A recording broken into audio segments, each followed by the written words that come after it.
All right, Shalom. First, I want to give all praises, honor, and glory to Yahweh, Bahashem Yahweh Shai, Bahashem Aka Kodash. Double honors to the apostles of Great Millstone, and peace and blessings to the elect. This lesson is going to be basically keeping in mind, all right, that we haven't crossed the finish line just yet, okay, and though we're very close, all right, we're now about to basically face the second, all right, part of the race, okay, going into Jacob's trouble. Okay, so now, all right, is the time that we're supposed to be, tightening up, all right, and getting straight into the mindset, all right, of getting ready to cross the finish line. Okay, now, you have, and this happened, all right, where you might have an example being maybe a marathon, all right, or a triathlon or whatever it may be, and this you have somebody in first place, and there are maybe a couple steps, or strides away from, crossing the finish line, and they get what? They get happy. They start rejoicing. They start, slowing down and doing all this extra stuff. And you have somebody that's behind them that just sprints with all they got, and they come and pass this person in first place, and they end up crossing the finish line first and coming in first place. All right. And we ultimately don't want to end up like that person who rejoices before he crosses the finish line. All right. Right now is the time to be getting ready, all right, to give it your all. As they teach you that in track, all right, that your last 100 meters is where you give it your all. You sprint, everything you got is where you give it. So you shouldn't slow down before the finish line. Instead, you should speed up, you know. But on the other hand, you have certain people that are, in that spirit of getting more lukewarm, and getting more comfortable, and rejoicing and living almost as though you're in the kingdom. But remember, we're not in the kingdom just yet. We're laboring to enter into the kingdom. I believe there's a scripture on that. All right, labor to enter into the rest. All right, let's see if I can find it. Yep, Hebrews chapter 4, verse 11. Uh, uh, this is I'll start at verse 8. It says, "For if Yahushua had given them rest, then would he not afterward have spoken of another day? There remaineth therefore a rest to the people of the Most High," and that's a given. All right, our kingdom is coming. That's going to be our rest, and that remains for us. Verse 10 says, "For he that is entered into his rest, he also hath ceased from his own works, as the Most High did from his. Let us labor therefore to enter into that rest, lest any man fall after the same example of unbelief." All right. So we have to labor to enter into the rest. We're not in the rest just yet. Okay. We're very close. But until you cross the finish line first, you did not come in first place. You may be in first place, but if you haven't crossed the finish line, you did not come in first place. And you can still lose the race. All right. You could trip just 2 steps before crossing the finish line. All right. And, be on the floor for a good minute and have somebody else come in first place, man. So the closer and closer you get to the finish line, the best mindset to have is to be more focused, to make sure that you're holding tight so nothing goes wrong. All right. So that you can hold on, all right, to whatever pace you've been going at, you can hold on to that pace and be able to cross that finish line. Okay. So now this is Ezekiel chapter 21, verse 10, because this is an obstacle. All right. Jacob's trouble is an obstacle that we're going to be faced with before crossing that finish line. Okay. And a part of that obstacle is the sword that's going to be sharpened. All right. And the great death that's going to be taking place on the planet Earth. So it says, uh, Ezekiel 21 and 9, "Son of man, prophesy and say, Thus saith the Lord, say a sword is sharpened, and also furbished. It is sharpened to make a sore slaughter." Okay? And this is going to be a part of that obstacle in Jacob's trouble. That's going to be death.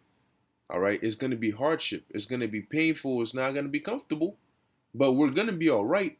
All right. If we're of the elect, we're going to be all right. However, it's still going to be an obstacle before crossing the finish line. Okay. So being that we're now about to hit that last, let's say 50-meter sprint, which is metaphorically representative of Jacob's trouble, being that we're now about to hit that point, now's not the time to slow down. Okay, now's not the time to let up and think you're already in the kingdom. Now's the time to fully, all right, fully get set. Gird yourself up, gird up your loins, all right, and get ready to give it your all, man, to sprint throughout that 50 meters, man. Okay, to go into Jacob's trouble with the mindset of wanting to cross that finish line, that mindset of trying to labor to enter into that rest. Okay, if you're loosening up now, Jacob's trouble is going to mess you up, man. Okay, Jacob's trouble is going to test how tight you are, okay, or how much you've been tightening up yourself, all right, over these past, however long you've been laboring. Okay, so the question is, it says, it is sharpened to make a sore slaughter, it is furbished that it may glitter. Should we then make mirth? So should we be in the spirit of joy? Should we be in the spirit of, of just, letting your guard down, being lackadaisical, just having fun, partying? No, we'll be in that spirit when we're in the kingdom. But until we enter the kingdom, we got to still be in the spirit of laboring. All right, in a solemn mindset. Okay. So as it says here in Acts 20 and 24, this is what Paul said. But none of these things move me.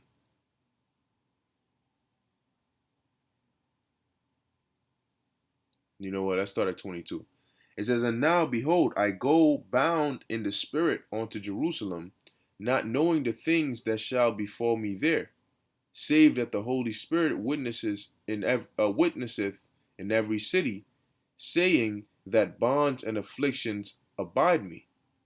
But none of these things move me, neither count I my life dear unto me, so that I might finish my course with joy. All right, that's the key word right there. Finish my course. It's about how you finish.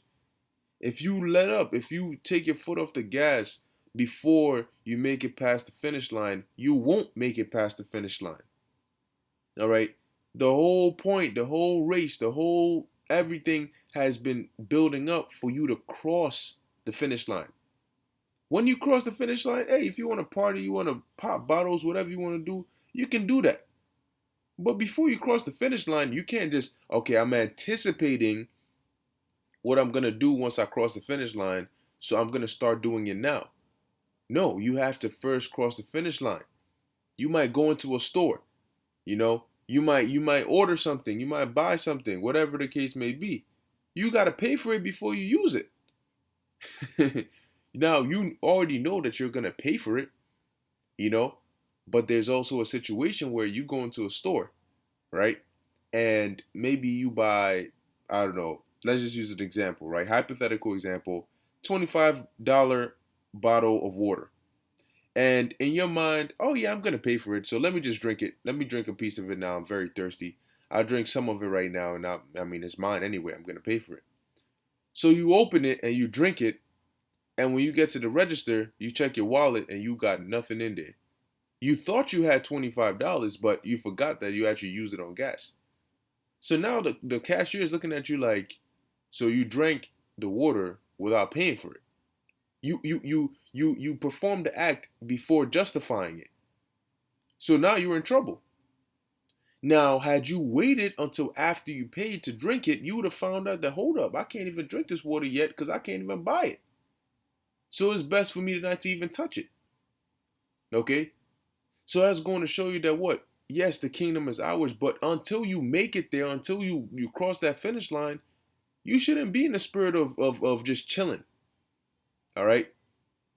We're going to chill when we in the kingdom, but we still not there yet. Esau is still in power right now. All right? We're still technically under these curses right now. All hell is still about to break loose right now. Okay?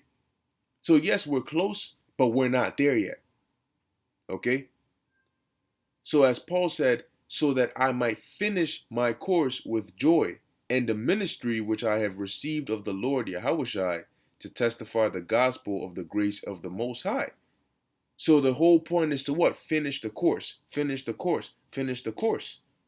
Okay? If you throughout the whole course were diligent, on fire, doing what you got to do, and right before you finish your course, you let up and you end up not finishing your course, that's going to be a horrible, horrible ending for you, man. Okay? So now is not the time to be in the spirit of just chilling out and doing whatever you want to do and just, whatever. The kingdom is so close we could taste it. So we're just going to start the kingdom partying here, like a pre-party. So when we get in the kingdom, we really get the party on. No, it's no party until the kingdom. All right. Now this is 1 Corinthians chapter 9, verse 24. It says, know ye not that they which run in a race run all, but one receiveth the prize? So run that ye may obtain. If you're trying to run that you may obtain, that means you're giving it your all. And once you've obtained, whatever you want to do with it, you do. But before you gain it, before you win that first place, you got to keep in mind that you still haven't won it yet. You might be in first place, but that if until you cross the finish line in first place, you didn't win in first place. All right, until that first place medal is around your neck, you didn't win first place. And there's still a chance that you could lose. You could come in second, you could come in third, or you could come in even in a later position. Okay? That's why we have to what? We have to make sure that we give our diligence. Like it says in the book of Peter, give all diligence to make your calling and election sure. Because the scriptures say, for many are called, but few are chosen. We're called, but you won't know you're chosen until the appointed time comes. So you can't celebrate and act as though you're chosen and you don't even know yet. Once you receive the confirmation, then okay, so on. So you want to chill, whatever it may be. But before then, we're still walking on eggshells. We're still walking on thin ice. Okay? This is Galatians chapter 6, verse 9. It says, let us not be weary in well doing, for in due season we shall reap if we faint not. Key word is in due season. So when the time is right. You can't say, well, I've been laboring, I've been sowing, but I want to start reaping when I'm no. You reap when it's due season. If you start reaping before then, you're not doing it right, man. Okay? So as it says, let us not be weary in well doing. If you started off doing well, continue doing well. Yahushua is the one who's going to bring our reward. He's going to, the Yahushua Shem Yahushua are the ones who are going to tell us when we've crossed the finish line. Okay? So if you start chilling right now and, you start slowing down and, hey, don't mistake the great spirit the Lord gave us as a time to just chill out and do whatever you want to do, because it's about to be over. And if you're not prepared, if you didn't tighten up and whatever you needed to work on yourself and better yourself, all right, have a better mentality going into the tribulation that's coming. If you didn't take good advantage of this grace period, hey, you might be of the elect, but you might just have it harder. Because as the saying goes, failing to prepare is preparing to fail. Okay? So the whole message is what? Finish the course. Don't get comfortable, don't get complacent, because we still have not finished the course yet. We're still ministering, we're still prophesying. There's still work to do. Okay? Once we find out who the elect are, once we get delivered on them chariots, then we can chill out. Okay? But before then, until you open your eyes in a new body and your feet are on the ground of a chariot, all right, the flooring of a chariot, man, you cannot get comfortable.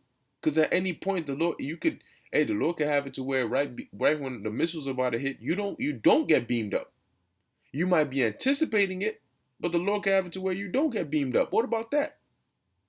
You partying and chilling as though you already in the kingdom, as though you already got a confirmation that you're of the elect. No, you still have to give your diligence because you don't know. All right, you don't know.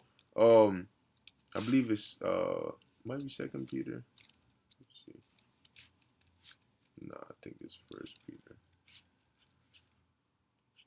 Let's see. I always get it mixed up.